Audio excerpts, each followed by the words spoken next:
Ya, Assalamualaikum warahmatullahi wabarakatuh. Selamat Waalaikumsalam malam. warahmatullahi Waalaikumsalam warahmatullahi wabarakatuh. Senang sekali bisa bertatap muka melalui Zoom ya, rekan-rekan mahasiswa Universitas Terbuka dimanapun Anda berada. Malam ini adalah eh, tutorial pertama dari 4 web yang akan kita laksanakan pada mata kuliah karya ilmiah. Jadi karya ilmiah ini nanti hasil akhirnya adalah Anda diminta untuk menghasilkan karya ilmiah. Paling afdol atau paling bagus, Anda bisa publikasi pada jurnal nasional, baik jurnal nasional yang terakreditasi ataupun jurnal nasional yang belum terakreditasi. Bagi rekan-rekan mahasiswa yang sudah pernah melakukan publikasi pada jurnal nasional, eh, ataupun mungkin jurnal internasional, nanti bisa mengirimkan linknya. Nanti di tugas satu itu ada formatnya. Silahkan bagi yang sudah pernah publikasi bisa akan kami jadikan sebagai acuan ya, sebagai tambahan nilai plus. Mungkin bisa mendapatkan nilai maksimal nanti ya. Jadi tugas Anda yang tugas satu apakah ada yang sudah submit? Saya lihat belum ada ya. Belum, Pak. Belum ya. Nunggu Ya, pengarahan. baik. Masih ada waktu Belum, Pak. Sampai tanggal 4 ya, Pak ya? ya 5 hari lagi ya atau 6 hari lagi lah ya sebelum deadline. Nanti teman-teman bisa melengkapi eh, tugas satu ya. Karena setiap tugas itu nanti ada nilainya. Saya izin share link dulu. Eh, apakah bisa terlihat? Can you see my screen? Bisa, Ya, Pak. Pak. Bisa Bisa. ya? Oke. Bisa, bisa Pak. Baik. Bisa Pak. Oke, terima kasih. Tapi sebelum saya share, saya izin perkenalkan diri dulu ya. Walaupun sudah ada nama saya di situ, mungkin saja nama panggilan saya nanti rekan-rekan bisa memanggil berbeda ya. Saya Zaki Fahrul Hadi, biasa dipanggil Zaki. Ya, saat ini mengajar di Universitas Bumi Gora, Nusa Tenggara Barat, dan kebetulan juga saat ini sedang eh, kuliah S3 di Universitas Negeri Semarang. Jurusannya adalah Ilmu Pendidikan Bahasa dan saat ini masuk pada semester 4. Topik disertasi saya juga berkaitan dengan translation. Jadi banyak sekali kajian-kajian saya yang berkaitan dengan eh, penerjemahan ya. Ada apa namanya? Metode penerjemahan, ya, teknik penerjemahan, ada ideologi penerjemahan, dan lain sebagainya yang berkaitan dengan penerjemahan. Nanti teman-teman kalau ingin membaca sekilas tentang tulisan-tulisan saya bisa nanti buka Google Scholar ya. Tinggal ada search nama saya, ya insya Allah nanti muncul langsung tulisan saya di sana ya. Nah, itu dari saya. Sekarang saya mau tanya dulu ini, biar saya kenal minimal tahu Anda ini dari mana dan saat ini bekerja di mana ya. Saya panggil satu-satu ya, nanti nyahut saja. I will call Vivi Ariana. Apakah ada Vivi? Ada. Ya, bisa dibuka wajahnya sebentar Oh saya. ya. Apakah terlihat? Oh ya, bentar. Oh ya. Ya, terlihat. Ya, Dari mana ini? saya perkenalkan nama saya Vivi Ariana, bisa dipanggil Ariana saja. Saya sekarang domisili di Solo. Saya pekerjaannya mengajar di salah satu bimbel yang berada di Solo. Bimbel ini adalah diinisiasi oleh guru dan saya menjadi salah satu pengajar di bimbel tersebut. Terima kasih. Ya, terima kasih ya. Luar biasa Mbak Vivi ya. Ya, Panggilannya Vivi ya. Ariana bisa. Ariana, siap. Ya, Ya, oke, thank you. ya, thank you. Kemudian next, Pak Tulus Safar, silakan. Baik. Assalamualaikum warahmatullahi wabarakatuh. Waalaikumsalam warahmatullahi Baik, Bapak, perkenalkan nama saya Tulus. Keseharian saya yang pertama, saya mengajar di salah satu sekolah tinggi di Bandung, namanya Islamic Fashion Institute, Bapak ya. Kemudian setelah itu saya ngajar di boarding school namanya Asifa di Subang. Dan selain itu saya pun aktif di kegiatan masyarakat di desa sebagai anggota BUMDes dan juga Pokdarwis, ya, Pak.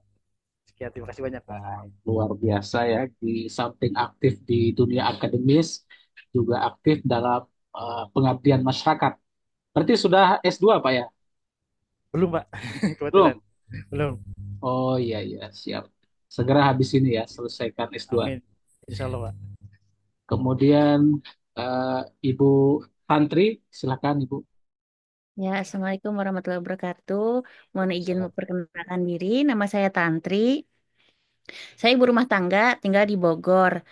Terus ikutan UT ini karena anak saya itu apa agak fasih berbahasa Inggris gitu. Sedangkan saya kan harus bisa menjelaskan apa sih pelajarannya atau apanya gitu, Pak. Jadi saya ya udah akhirnya kuliah di UT ini gitu untuk belajar bahasa Inggris. Itu aja barangkali. Luar biasa ya motivasinya agar bisa mengajarkan anak ya. Ya, Lalu betul. sejauh ini bagaimana perkembangannya setelah mengikuti UT Bu? Hmm, karena terus terang saya apa gapnya tuh lama banget dari terakhir saya kuliah sampai sekarang saya kuliah lagi tuh kan jaraknya lumayan jauh. Sedangkan saya ibu rumah tangga full gitu ya, nggak ada pekerjaan apa ke kantor atau apa gitu nggak ada. Jadi ya lumayan agak-agak gimana gitu, agak-agak ya harus fighting gitu deh kayaknya. Tapi ya insya Allah lah berusaha gitu aja. Ya, luar biasa ya. Memang menuntut ilmu itu tidak mengenal usia ya. Betul. Katanya menuntut ilmu itu minal Sampai yang mahdi ilal lahdi itu ya, dari lahir sampai tiang lahat. sampai yang insya Allah. Ya, luar biasa Bu Katrin, terima kasih. Kemudian next Ibu eh, Merlina Angelin. Are you there? Ada Ibu? Ya ada. Ya, Ya Pak, maaf saya sambil di jalan sambil agak nyetir ini. Sambil nyetir, jadi mohon maaf silakan. ya. Perkenalkan saya Merlina Angelin. Biasanya sebenarnya namanya Merlina aja sih Pak. Angelin itu kalau di saya itu nama keluarga gitu. Jadi biasanya saya nama kecilnya dipanggilnya Angelin, tapi kalau nama sehari-hari di pekerjaan dipanggilnya Lina aja. Saya berasal dari Bandung, juga berkuliahnya di UT Bandung asalnya, tapi saat ini saya bekerja di Bekasi sebagai akunting dan saya juga berprofesi sebagai guru pengajar untuk fotografer di sekolah fotografi di Bandung gitu. Jadi profesi saya saat ini double job. Saya juga aktif di komunitas pariwisata Generasi Pesona Indonesia, bentukannya Kemenparekraf sebagai salah satu pengurus Jawa Barat. Dan saya mengikuti perkuliahan sastra Inggris di UT ini sebetulnya double degree, Pak. Waktu itu saya juga mengambil kuliah akuntansi yang sudah selesai lebih dulu, sementara untuk sastra Inggris ini saya cuti karena skripsinya barengan dan juga sama brevet pajak. Jadi lumayan effort untuk saya belajarnya double-double. Jadi baru kali kali ini saya lanjutkan lagi. Saya memang menyukai bahasa Inggris sejak saya masih SD. Cuma memang ternyata pas mendalami di sastra Inggris ini lebih complicated gitu. Maksudnya nggak sekedar cuap-cuap, tapi lebih ke struktur dan lain-lain ya. Itu sih yang saya dapatkan manfaatnya dari belajar ini. Dan kebetulan saya juga di komunitas pariwisata sering kedatangan tamu mancanegara. Jadi lumayan bikin ya cis-cus lah walaupun masih belepotan begitu Pak. Terima kasih. ya, luar biasa ya, banyak sekali eh, kegiatannya, Mbak Angelin. Thank you. Kemudian You're next welcome. Ibu siapa nih yang sudah ada? Ibu April Mohon Christine. maaf, saya Yes. izin off-cam ya, Pak. Soalnya masih Siap. di Oke, jalan. Ya, terima tidak apa-apa, kasih. hati-hati ya. Ibu Terima eh, kasih. Ervi Christine ini lagi di rumah sakit ya, sepertinya. Halo Pak, iya Pak, sedang di rumah sakit. Oh iya Terima iya, kasih. ya lekas sembuh ya Bu ya. Terima Ya kasih Pak. siap, lanjutkan. Kita doakan semoga segera pulih kembali, Ibu. Panggilannya Ibu Ervi. Panggil RT saja Pak, masih Ya, muda, jangan Ibu Pak. oke. Ya, oke, lekas sembuh ya, Ervi. Terima kasih Oke, Pak. kita lanjut ke yang lain. Silahkan Andreini. Andreini. Are you there, Andreini? Oke, Ingrid Yuliatin. Ya, singkat saja ya, biar kita cepat. Nama, kemudian kegiatannya sekarang apa. Halo, Ingrid.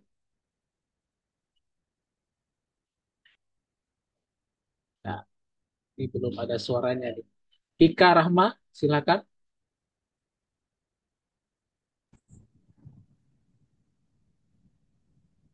Ya, silakan Ika Rahma. Selamat malam Bapak Zaki. Mohon maaf agak gelap lagi di mobil kebetulan. Oh ya, silakan. Ya, perkenalkan nama saya Ika Rahma Widiarini, biasa dipanggil Ika. Kebetulan saat ini saya sedang aktif, bukan aktif ya, bekerja sih sebagai pramugari Pak. Tapi kebetulan lagi berhenti dulu sementara karena baru lahiran, Oh benar-benar baru iya, lahiran luar banget. biasa. Iya, jadi sejauh Pramugari di maskapai mana? kebetulan terakhir lagi di Garuda Haji Pak. Oh, Garuda, ya. Oke, Ya, betul. Terima semangat kasih bekerjanya ya. Bapak. Se- Semoga segera bisa aktif kembali sebagai pramugari. Baik, terima kasih Bapak. Ya, sama-sama. Kemudian Bintang, silakan. Bintang Syafa, Ya, Assalamualaikum Pak. salam. Perkenalkan nama saya Bintang Salva Khairani, biasanya Ya, dipanggil Bintang.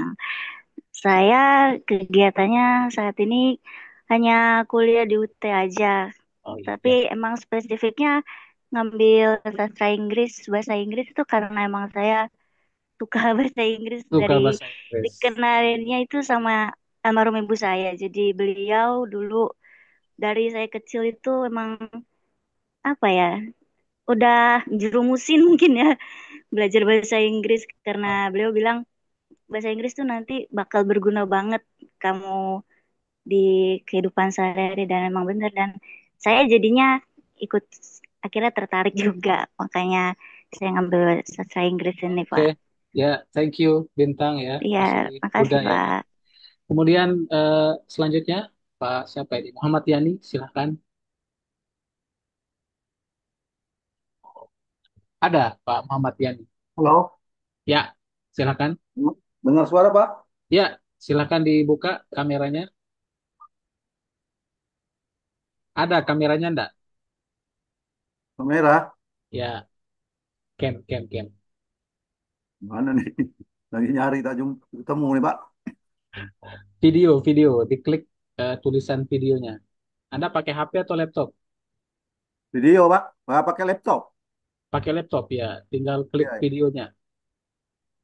udah diklik nih. Video ini Oh, disilang saya klik, tak mau pula nih. pula ya. Apps to start video ini. Start my video nih ya. Oh iya, start. Wah, tak muncul. Nggak muncul. Ah, Jangan-jangan itu ketutup anunya itu kameranya. tutup. Oh iya, Enggak. langsung saja kalau begitu, langsung saja. Silakan nama lengkap, kemudian aktivitasnya apa? Baik Pak, makasih. Assalamualaikum warahmatullahi wabarakatuh. Salam. Nama saya Muhammad Yani. Eh, eh, saya UT daerah Batam Pak. Oh iya, luar biasa ya. Wilayah wilayah ujian itu di Kabupaten Karimun, Kepulauan Riau. Oke. Sebenarnya Terus, aktivitas saya ini sebagai guru di SMK Negeri 1 Karimun. Kepulauan Riau. Hmm, oke. Sebagai guru bahasa Inggris berarti ya Pak ya? Iya, Pak. Oh, oke. Oke, thank you. Ah, ah, oke, oke, Pak. Ya, ada yang mau disampaikan lagi? Eh, ini Pak, masalah saya nih sulit resensi buku di Karimun Kepulauan Riau nih.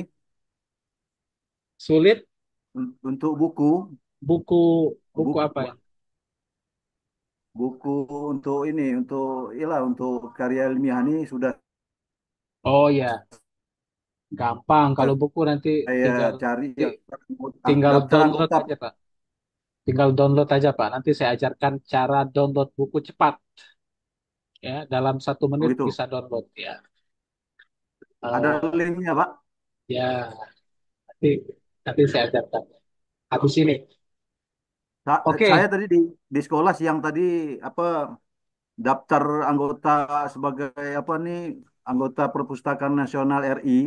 Hmm. Cuman yang saya lihat tuh banyak tuh bukunya lama Pak, yang Oh iya, 5 tahun terakhir tak ketemu. nggak masalah. Nanti nanti saya ajarkan caranya ya. Oke oke Pak. Oke, ya. Thank you Pak Yani. Ya makasih Pak. Sama-sama. Ada yang belum? Siapa yang belum? Aida? Saya Pak, Ya, silahkan. Yang belum. Karina ya? iya Pak. Oh ya, silahkan. Nah, selamat malam, perkenalkan nama saya Karina Salsabila, biasa dipanggil Karin. Saya 24 tahun, domisili di Bekasi. Saya bekerja sebagai staf ini automation di PT Indonesia Epson Industry. Terima kasih. Luar biasa ya. Sudah bekerja berarti ya. Ya Pak, Semangat bekerja sambil kuliah. Ini tinggal terima kasih. menyelesaikan karya ilmiah saja. Karya ilmiah itu gampang ya. Beda dengan skripsi ya. Nanti saya kasih tahu cara cepat mengerjakan karya ilmiah. Kebetulan saya juga sebagai chief editor ya dan juga editor di beberapa jurnal ya. Nanti teman-teman nanti akan saya arahkan untuk bisa submit di jurnal yang baik di jurnal yang saya kelola atau di jurnal lain juga bisa ya. Mudah-mudahan nanti semua ini ya 16 orang bisa semua publish artikelnya. Karena kalau tidak publish nanti nilainya kurang. Jadi kalau publish nilainya akan lengkap sekali. Ya, mungkin Aida silahkan.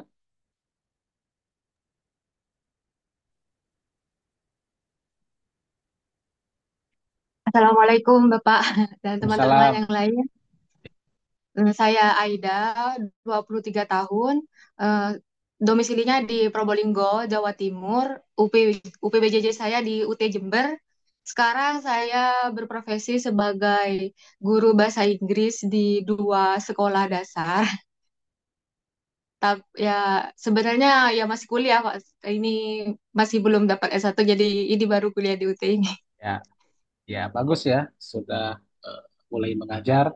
Berarti kalau sudah mengajar kan selalu terpancing ya, menuntut diri untuk terus mengembangkan kemampuannya, terutama dalam bahasa Inggris. Ya, Oke, thank you Aida. terima kasih. Oke, Terima kasih. sebelum saya mulai, saya minta semuanya on cam sebentar saja. Saya mau capture dulu untuk laporan ya. Kita foto dulu karena nanti siapa tuh udah ngantuk di akhir-akhir ini. Kita sebentar saja, hanya sampai jam 9.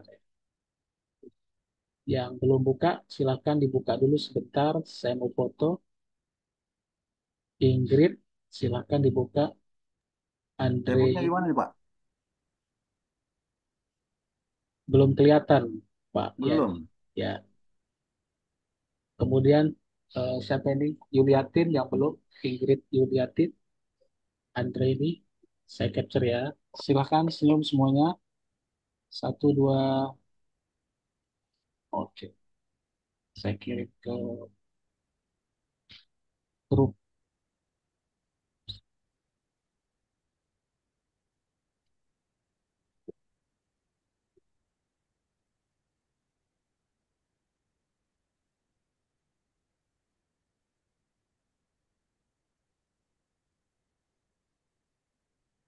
Oke, thank you ya. Saya izin share screen untuk kita bahas malam hari ini ya. Ya, jadi mungkin dalam pandangan teman-teman ada yang menganggap bahwa karya ilmiah itu mirip seperti skripsi. Ya, tapi sebenarnya kalau kita bicara karya ilmiah itu lebih umum. Bisa berupa skripsi, ya. Skripsi juga tentunya termasuk karya ilmiah, ya. Tetapi makalah itu juga bisa karya ilmiah, ya. Tesis, disertasi itu semua juga termasuk karya ilmiah. Tapi karya ilmiah yang dalam hal ini ya, yang akan menjadi tugas Anda di UT itu adalah karya ilmiah yang sifatnya lebih sederhana, ya. Untuk strukturnya hanya biasa disingkat dengan introduction, ya, kemudian method, kemudian discussion, ya, conclusion. Udah ini aja sebenarnya, ya.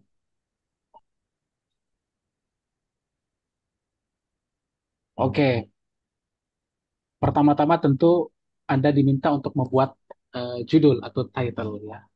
Di tugas satu Anda diminta untuk menentukan topik, topik apa yang akan Anda angkat dalam artikel ilmiah yang akan menjadi eh, tugas Anda, tugas akhir, ya. Jadi topik ini ya karena Anda jurusan sastra Inggris, ya, sastra Inggris yang juga khususnya bagian atau bidang penerjemahan, jadi memang disarankan untuk mengambil topik yang berkaitan dengan penerjemahan, ya. Topik-topik penerjemahan bisa nanti Anda mencari topik tentang teknik penerjemahan. Teknik penerjemahan itu kan ada banyak, ya.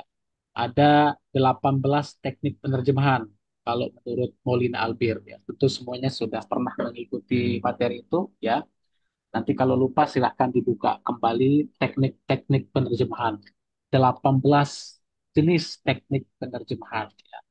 Nah, 18 jenis teknik ini bisa Anda analisa dalam eh, novel misalnya.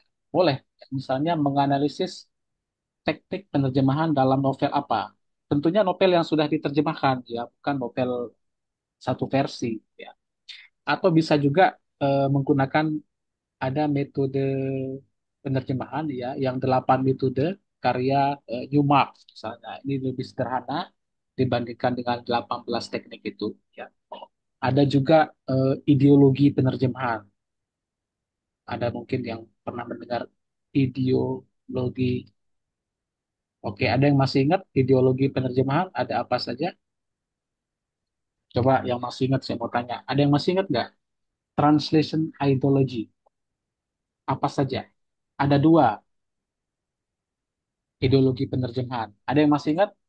Yang ingat saya kasih nilai nilai plus nanti di tugas pertama. Ayo, apa itu ideologi penerjemahan?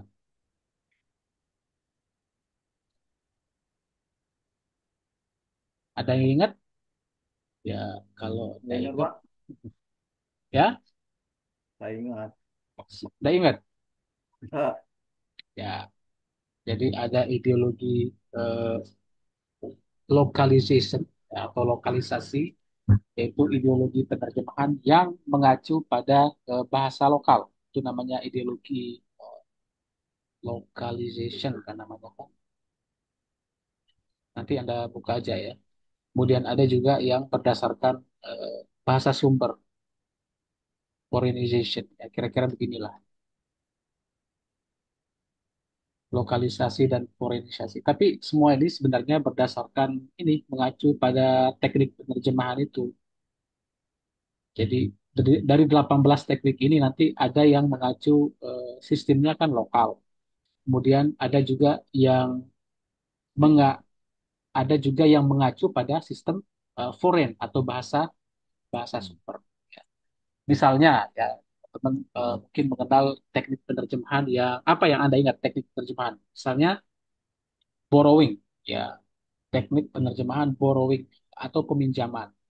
Kalau peminjaman itu kan kira-kira mengarahnya ke lokal atau bahasa target atau bahasa sasaran? Coba saya tanya. Semuanya bisa menjawab ya, siapa saja bisa menjawab. Kalau teknik borrowing biasanya menggunakan teknik ini untuk mengadaptasi, untuk mengambil kata yang ada di teks sumber. Misalnya Ya, seperti kata-kata itu belum ada di bahasa Indonesia, belum ada padanannya, maka dari itu oke. menggunakan bahasa aslinya gitu Pak. Berarti berarti masuknya ideologi lokal atau foreign? Foreign. Foreign ya, karena Ya, dia masih mengacu kepada bahasa sumbernya ya. Oke, good. betul. Vivi ya tadi ya.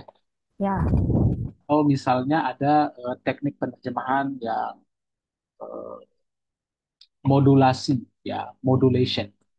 Teknik penerjemahan modulasi ini adalah teknik penerjemahan yang mencoba merubah sudut pandang. Misalnya ada kalimat eh, Are you going to have a child? Kalau kalau secara harfiah maknanya apa? Apakah kamu akan mempunyai anak? Kira-kira begitu ya. Tapi kalau menggunakan teknik modulasi, kita bisa menerjemahkan dengan kamu akan menjadi bapak ya. Bisa seperti itu. Nah, jadi itulah teknik-teknik salah satu contoh teknik-teknik terjemahan. Kalau teknik modulasi itu nanti dia mengarah atau mengacu kepada lokal, karena dia mengacu lebih kepada bahasa target. Ya. Itu, nah dari 18 teknik itu, Anda bisa pilih. Pilih satu juga boleh. Misalnya Anda hanya ingin menganalisis analisis teknik modulasi dalam novel ini, boleh. Tidak harus 18. Kalau mau 18 juga boleh. Jadi lebih kompleks. Itu tentang judul ya atau topik yang mau diangkat nanti. Nah, kemudian nanti setelah topik tentu akan ada abstrak.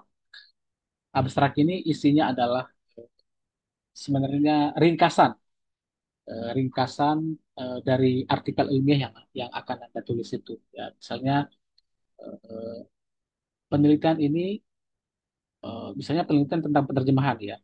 Jadi Anda mulai dulu dari sedikit eh, apa namanya introduction tentang penerjemahan ya atau teknik penerjemahan. Teknik penerjemahan merupakan bla bla bla bla bla. Tujuan dari penelitian ini adalah untuk menganalisis bla bla bla bla bla. Ya. Metode yang digunakan adalah bla bla bla bla. Kemudian hasil dari penelitian ini adalah bla bla bla bla. Itu namanya ringkasan atau abstrak. Biasanya dia tidak boleh lebih dari 250 kata saja untuk abstrak ya. Ada juga jurnal yang maksimal 300 kata, tergantung jurnalnya. Kemudian setelah abstrak, nanti Anda buat introduction-nya. Atau bahasa introduction itu bahasa Inggrisnya apa? Pendahuluan. Ingat, pendahuluannya jadi satu aja, jangan dipisah. Jadi pendahuluan ini nanti isinya ini latar belakang, background. Kemudian ada eh, problem formulation-nya. Sebenarnya problem formulation ini biasanya dia menyatu dengan objektif. Kalau dalam artikel cukup jelaskan tujuan pada akhir paragraf dari pendahuluan nanti Anda akan menjelaskan tujuan seperti ini. Nanti saya akan share contohnya ya. Tujuan dari penulisan artikel ini adalah untuk menganalisis. Nah, nanti akan ada juga biasanya literature review. Ya, biasanya ini ada artikel yang memisahkan bab ini, ya bab bab literature review itu dipisah dengan introduction, tetapi ada juga jurnal yang menggabungkan. Ya. Tapi nanti kita eh, akan membahas. Biasanya digabung. Kalau dalam jurnal-jurnal yang nasional itu antara introduction dan literature review itu digabung. Dia menjadi satu nanti. Apa isinya literature review? Biasanya teori-teorinya. Teori-teorinya Anda ulas sedikit. Teori tentang teknik penerjemahan, metode penerjemahan. Kemudian juga nanti akan mencari biasanya penelitian terdahulu. Review studies ya, cari tiga minimal. Itu inti daripada eh, apa introduction ya. Nah, lain-lainnya nanti ada metodenya ya, kemudian hasilnya, kemudian kesimpulannya. Ini yang wajib ya. Kemudian ada pada akhir dari artikel ilmiah atau karya ilmiah yang Anda tulis harus ada referensi. Di UT sudah ada ketentuan referensi ya, minimal kalau tidak salah minimal 10 referensi ya, dan harus ada bersumber dari jurnal ilmiah ya, jurnal bereputasi nasional, dan juga harus ada yang bersumber dari MON. Nah, jadi sebagai informasi, memang karya ilmiah itu ada yang berdasarkan penelitian dan ada juga yang non penelitian. Ya. Jadi kalau penelitian itu berarti harus Anda analisis ya, misalnya menganalisis teknik-teknik ya, Anda lakukan analisis, atau mungkin ada yang melakukan wawancara ya, karena menganalisis apa misalnya teknik penerjemahan oleh mahasiswa, itu harus melakukan wawancara ya. Kalau non penelitian itu biasanya lebih kepada pendekatan teoritis, isinya lebih lebih ringkas dan argumentatif ya. Nah, pada tugas satu ya, ini intinya ya. Jadi teman-teman nanti harus segera mengumpulkan tugas satu ini. Jadi Anda harus menuliskan judul artikel ilmiah. Jadi ingat, yang Anda tulis itu adalah judul, bukan topik ya. Kalau saya mengatakan topik, berarti topik itu lebih lebih luas lingkupnya. Misalnya topiknya tentang penerjemahan, itu namanya topik. Kalau bicara judul, berarti Anda tulis judulnya. Ya. Misalnya si siapa Mbak Vivi ya mau menulis judulnya apa kira-kira? Ada yang sudah punya judul?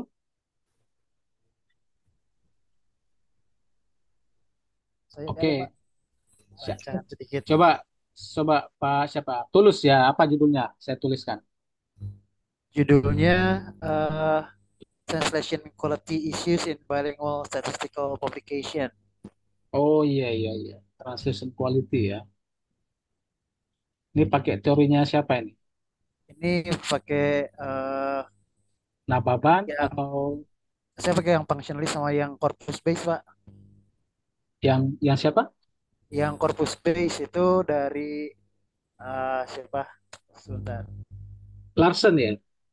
Iya, Pak, sama Newmark juga, nanti pakai pakai yang Newmark Oh juga. ya, oke oke oke. Ya, kalau tidak salah ini nanti yang harus dibahas itu adalah tentang apa namanya? Clarity, ada clarity ya. Ya, jadi Apalagi? kalau boleh sedikit share, ini Pak, jadi ada satu publikasi dari BPS, Pak, BPS di Kabupaten Subang, dan Mhm. sudah dibuat dalam dua bahasa. Nah, ketika saya baca ternyata ada beberapa hal yang sepertinya perlu perlu apa namanya perlu perbaikan. Yang pertama mungkin dari Oh, sisi konsistensi bahasanya, oh iya iya. terminologinya gitu. Iya Gitu, iya. Pak. Nah, kalau teorinya Larsen itu kan ada clarity, ada naturalness, ada kealamiannya. Ya. Satu satu lagi apa ya? Satu lagi eh,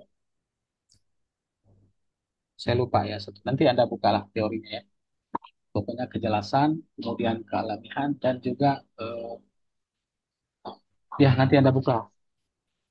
Saya lupa ya, saking banyaknya teori-teori ya. Oke, bagus ya. Yang lain nanti saya terima dalam bentuk PDF ya. Nah, cuma kan ada ketentuan nanti Anda harus bisa merumuskan masalah.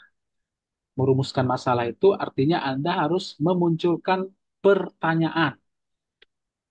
Misalnya tadi Pak Tulus, berarti pertanyaannya apa nanti dalam penelitiannya? Kan paling tidak bagaimana gitu ya kualitas terjemahan dalam dalam apa? Dari segi apa misalnya sesuai dengan teori ya. Kemudian apalagi pertanyaannya? Satu saja cukup kok. Boleh satu. Ya. Nggak harus banyak-banyak karena ini karya ilmiah ya. Beda dengan disertasi. Kalau disertasi itu minimal 7 pertanyaan yang harus kita selesaikan. Jadi itu yang disebut dengan rumusan masalah. Misalnya ada yang mengangkat tentang teknik penerjemahan. Berarti pertanyaannya kemungkinan ya, what types of translation technique kan gitu ya. Teknik penerjemahan apa saja? Kalau bahasa Inggris ya, what types of translation technique ya. Terus used in siapa tadi ada yang sudah konsultasi? Kayaknya siapa ya yang sudah konsultasi? Tantri bukan atau Karina? Belum, Pak. Siapa? Saya belum belum Oh nanya. belum. Oh iya. Ada yang sudah konsultasi di WA.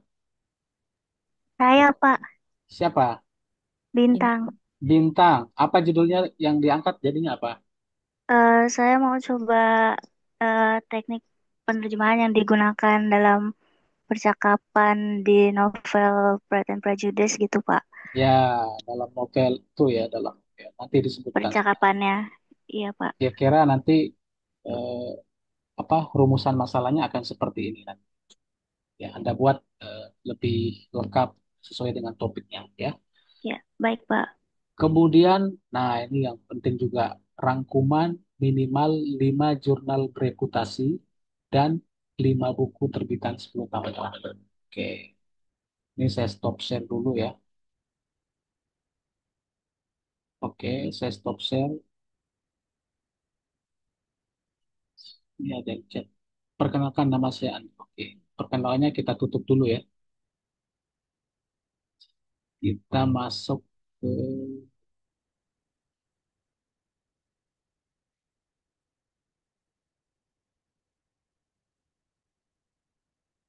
Oke, yang muncul sekarang apa? Google Solar. Google Scholar. Nah, jadi ini cara mencari sumber-sumber ya. Paling sederhana. Misalnya tentang analisis. Pak, siapa Pak tulis tadi ya? Analisis kualitas penerjemahan. Nah, udah ketik aja kata kuncinya. Jangan lengkap. Ada enter. Nah, ini sudah muncul kesalahan hasil terjemahan. Ya, cari aja yang paling mirip ya, atau yang paling berdekatan dengan topik Anda. Kasih strategi ya. Analisis kesalahan, analisis kasus. Oke, ini kan masih banyak nih. 1 sampai 2 halaman. Nah ini, analisis kualitas terjemahan otomatis ya. Perbandingan terjemahan ungkapan sikap dan teknik dan kualitas terjemahan dalam artikel ya. Ya, ini bagus nih. Bisa Anda jadikan sebagai rujukan. Kita buka aja. Nah,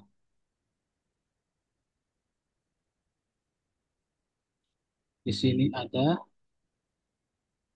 abstraknya ya. Kita lihat abstraknya. Penelitian ini termasuk penelitian deskriptif kualitatif dengan objek penelitian berupa artikel kesenian berjudul Batik The Traditional Fabric of Indonesia, bla bla. Penelitian ini membahas tentang teknik dan kualitas terjemahan yang dihasilkan melalui layanan terjemahan online seperti Google Translate dan sederet. Penelitian ini berfokus pada kualitas terjemahan yang dihasilkan karena tidak semua layanan terjemahan online menghasilkan akurasi. Ya, ya ini tadi ya satu lagi apa bagian dari teorinya Larson itu adalah akurasi, akurasi, kemudian clarity dan naturalness. Kalau yang dicari adalah buku, ya, Anda langsung saja klik di pencarian itu kata kunci buku. Boleh. Kalau buku berarti book gitu aja. Biasanya yang muncul nanti buku-buku.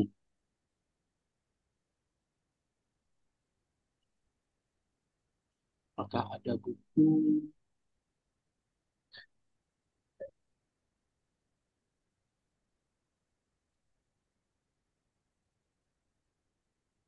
Buku, saya klik aja buku.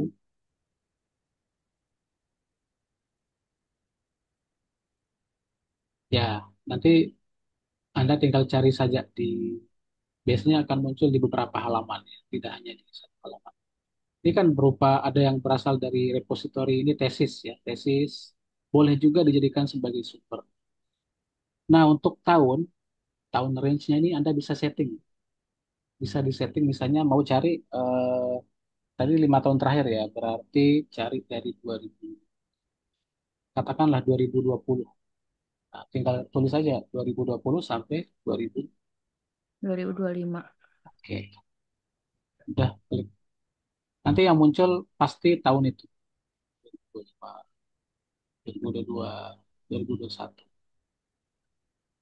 Nah, ini untuk jurnal biasa ya. Nah, terus cara mengutipnya nanti kalau mau simple harus pakai Mendeley ya. Nanti site di sini ya, site ya. Ini kan kalau UT itu pakainya APA, Apa? apa Epi. ya. Jadi jangan langsung di copy di sini, pakai Riffman, nah download ya. Nanti Hmm. ada tahapan-tahapannya ya. Kalau itu nanti saya kirimkan aja YouTube-nya bagaimana cara mengutip dengan menggunakan Mendeley penggunaan. Nah, nanti PR Anda selanjutnya minggu berikutnya nanti semua harus sudah download aplikasi Mendeley biar semua bisa menerapkan Mendeley. Bagaimana caranya? Ya buka di YouTube, belajar mandiri di YouTube. Kemudian tadi kan ada perintah harus mencari sumber dari jurnal bereputasi. Ini juga termasuk di tugas akhirnya nanti harus ada yang dari Scopus ya teman-teman ya, tidak boleh tidak ada dari Scopus. Nah, Scopus itu ada yang berbayar, ada juga yang gratis. Kalau mau yang gratis, klik yang ini. Apa tuh, Ini Pak? alamatnya ya. Dicatat. Apa ini? Science Science Direct. Direct ya? Ya, ini semua gratis kalau saya kirimkan ya di chat ya.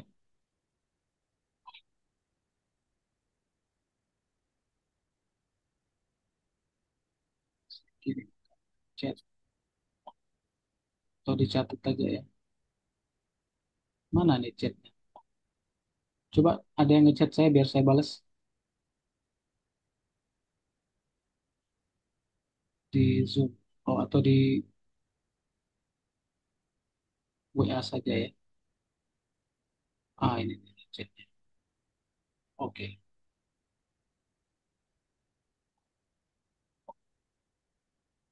Sudah ya? Sudah muncul? Oh, share-nya sekarang apa share-nya? Share-nya sekarang WA. Apa? Sekarang nggak Stop ada. sharing ya. Ya. Oke, saya kasih tahu cara mencari di Science Direct-nya. Nah, tadi kan kalau Anda sudah eh, men- apa, mengklik Science Direct, sciencedirect.com. Jadi kliknya di sini nih, Journal and Books. Ya. Kita klik saja. Kemudian search di sini ya, search. Cari apa kata kunci yang Anda cari. Misalnya translation, translation quality, Oke. enter ya. Nah, ini nanti akan muncul translation and evaluation. Pokoknya yang ada quality-nya, quality akan muncul. Hmm. Translation muncul. Translation, cultural adaptation, validation, translation effective quality, automatic automatic machine translation quality. Nah, ini bisa kalau mau view PDF, langsung aja buka PDF-nya. Ini gratis ya. So you don't need to pay. Nah, jadi ini semua kalau seperti ini Elsevier ini sudah berasal dari jurnal bereputasi sudah dipastikan. Nah, ini dia artikelnya. Bisa Anda download ini nanti. Misalnya mau download, save aja ya, save. kemudian download, ya, save. Oke, saya kasih tahu caranya melalui Mendeley. Ya. Nanti kalau mau dikutip, Anda tinggal buka Mendeley. Ya.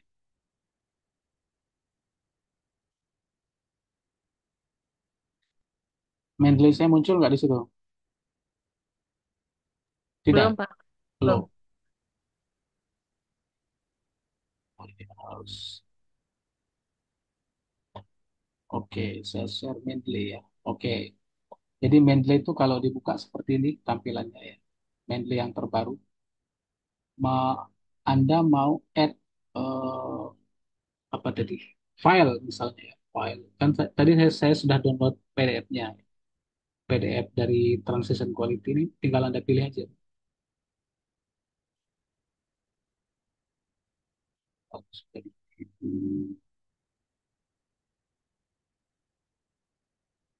Nah, dia sudah muncul.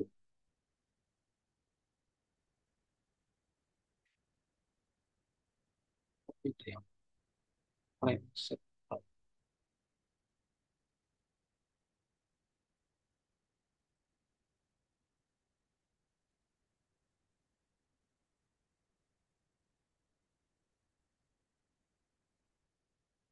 Nah, ini dia. Kayaknya beda ya. Ya, intinya caranya seperti itu ya. Jadi kalau pakai Mendeley itu enak, otomatis. Oke, sampai di sini ada pertanyaan sebelum kita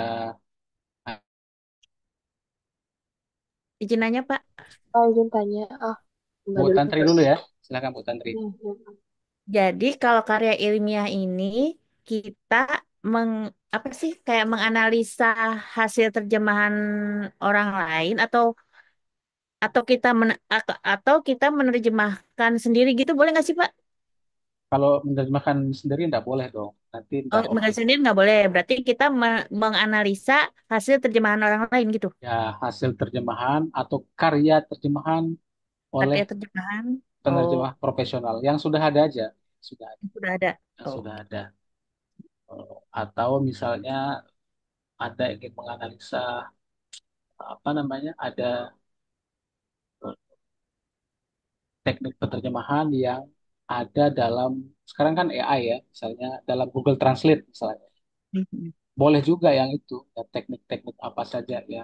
Bagaimana teknik penerapan teknik penerjemahan oleh Google Translate boleh ya. Berarti kalau itu kan Anda tinggal translate menggunakan Google, bukan Anda yang menerima. Versi aslinya seperti ini, source text-nya seperti ini, kemudian target text-nya seperti ini yang menggunakan Google Translate. Jadi seperti itu ya Bu ya. Boleh juga menerjemahkan novel. Biasanya sih novel. Kalau puisi, kalau puisi sekarang sudah dilarang oleh Kaprodi karena puisi itu terlalu pendek. Jadi novel boleh, ya ambil beberapa bab saja dari novel boleh. Kalau penerjemahan idiom dan ungkapan khas dalam novel apa gitu boleh nggak, Pak? Penerjemahan idiom dalam novel. Hmm. Eh, Gini aja kan di teknik-teknik itu kan ada nanti eh, teknik yang cenderung ke ideologi. Atau maksud saya yang cenderung menggunakan idiom. Ada Hmm. atau metode ya metode. Nah, jadi dari metode 8 metode penerjemahan oleh karya Newmark itu, Hmm. Anda tinggal pilih itu ya mana metode yang Anda akan analisa. Ya, Pak. Begitu Bu ya. Kasih, Pak. Ya. Oke, maaf Pak, saya bertanya lewat chat ya karena sambil bekerja. Apakah boleh saya menerjemahkan komen buyer? Kalau kalau penulis yang menerjemahkan tidak boleh ya. Tapi sekali lagi yang mau dianalisa itu apa? Tapi kalau karya sendiri tidak boleh. Kalau karya AI misalnya, ya, karya dari atau hasil terjemahan dari katakanlah misalnya selain Google Translate apa DeepL atau ChatGPT itu boleh. Tapi yang lebih lebih luas ya, jangan hanya menerjemahkan percakapan dalam chat misalnya kan kurang kurang ilmiah ya. Pak Oke, izin bertanya, Pak. silakan. Pak, kalau misalnya saya ambil tema untuk karya ilmiahnya dari segi gaya bahasa gitu, boleh nggak ya, Pak? Gaya Atau harus bahasa uh, penerjemahan? kayak gimana misalnya? Gaya bahasa. Kayak misalnya gaya bahasa pragmatik yang digunakan dalam film Little Woman, kayak gaya bahasa para karakternya gitu, Pak. Berarti analisisnya pragmatik dong. Iya, Boleh Pak. aja Kalau sih. Pragmatik boleh kan ada teori-teorinya itu. Yang penting teorinya jelas ya. Mau ambil pragmatik, mau ambil eh, semantik, boleh aja. oh, Pak. Kalau semantik itu ada apa tuh istilahnya? Makna intrinsik dan makna ekstrinsik. Nah, itu boleh juga ya. Baik, Pak. Atau karya sastra eh, ada tuh yang lebih sederhana menganalisis moral value. Ya, boleh juga yang seperti itu ya dalam novel apa. Nah, itu juga boleh, Pak. Ya, Itu juga boleh kalau moral and value. boleh moral value, tapi Anda harus bisa menguraikan teori moral value itu seperti apa. Baik. Terima kasih, Tidak harus Pak. tidak harus karya sastra ya Pak berarti. Tidak harus, tapi kan materinya teorinya penerjemahan Pak, sebenarnya di apa namanya disarankan sih penerjemahan. Maaf Pak izin bisa jika saya menerima pokoknya gini kalau yang menerjemahkan itu penulis tidak boleh itu aja ya. Jangan Anda sebagai peneliti kok Anda yang mau menerjemahkan berarti nggak objektif dong. Yang mau diteliti siapa? Misalnya kalau yang menerjemahkan mahasiswa boleh, atau teman-teman di kelas Anda suruh boleh.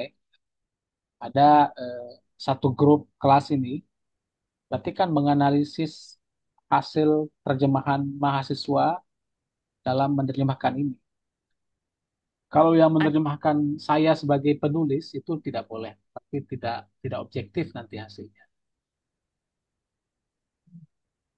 Pak, kalau izin bertanya, Ya, kalau misalnya selain teknik penerjemahan, saya mengambil topik kayak apa, simbol-simbol yang digunakan dalam novel untuk kutipan-kutipan dalam bahasa Inggrisnya, boleh nggak, Pak?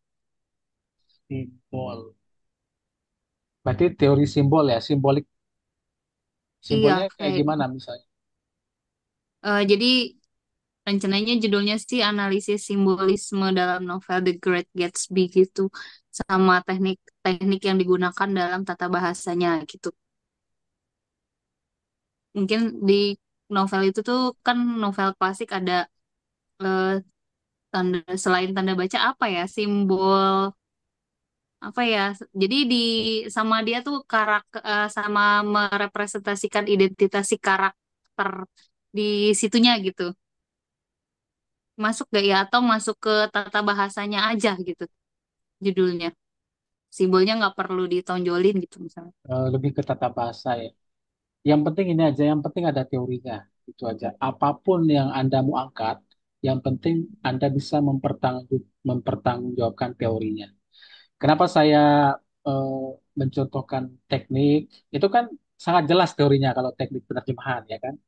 Menganalisis teknik penerjemahan adalah teorinya siapa yang kita gunakan yaitu teorinya si Bolina Albir. Nah, itu sudah jelas. Menganalisis metode penerjemahan. Teorinya siapa yang kita gunakan? Teorinya si Lumak. Atau juga teknik eh, ada juga penerjemahan apa ya? Translation sheet istilahnya itu ya. Teorinya siapa lagi? Pokoknya intinya yang penting ada teorinya bisa dipertanggungjawabkan itu aja yang diuraikan. Teorinya ilmiah. Kalau puisi sudah dilarang, apakah lagu masih boleh kita analisis? Ya, puisi sama lagu itu 11-12. Terlalu pendek. Sebaiknya ya minimal novel boleh. Ini saya kasih contoh ya. Saya kasih contoh karya ilmiah yang sudah jadi.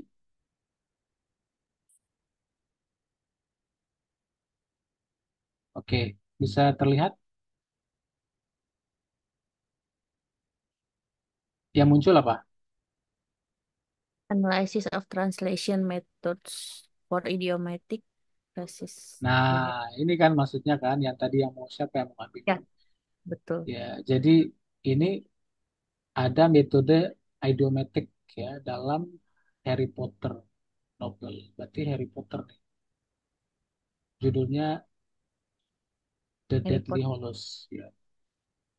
Nah, dia mulai dengan abstraknya. Kita coba baca abstraknya ya. Among works of fiction, idiomatic phrases are some of the most complicated problem in translation. Nah, ini yang disebut dengan sedikit latar belakang. Idioms are a significant part of every language whose metaphorical meanings cannot be directly conveyed through translation. Jadi tidak bisa diterjemahkan langsung ya. Bla bla bla. Kemudian this paper elaborates on translation idiomatic phrases bla bla bla. Kita lihat metodenya ada nggak di sini?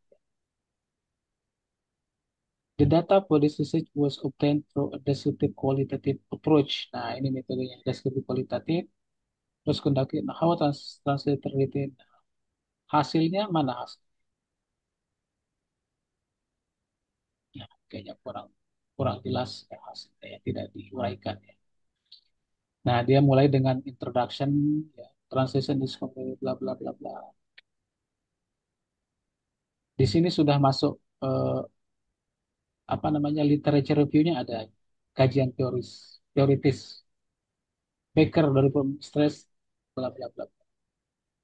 Ini teoritis ya, kajian teoritis. Nah, ini ada pendapatnya Hartono, banyak. Nah, ini adalah kajian penelitian terdahulu yang mirip. Ada studies have explored how idiom translation studies. Kita lihat tujuan dari apa tujuan dari artikel ilmiah. Pasti ada di biasanya di bagian akhir ya. This research aims to identify. Nah, ini tujuannya. Bertujuan untuk mengidentifikasi dan menganalisis effective idiom translation method in the novel. Oh, iya, iya. Ya, nah ini hasilnya nih. Nah, ini kan sesuai dengan teorinya itu. Siapa namanya? Newmark kalau nggak salah. Ada literal translation sekian, sekian persen, idiomatiknya sekian persen, paraphrase-nya sekian persen. Nah, ini loh Mas. Ini contoh datanya. Data analisisnya seperti ini. Hmm. Ya. Saya ada beberapa di situ juga sudah ada contoh kan di mana di websitenya. Ini kalau mau saya kirimkan nanti saya kirimkan. Atau kalau mau, oh ya, ini saya kirimkan link artikel ilmiah ya, jurnalnya. Nah, nanti semua ke sini saya kirimkan. Namanya JISHUM, Jurnal Ilmu Sosial dan Humaniora. Di sini ada banyak kok kajian tentang teori penerjemahan.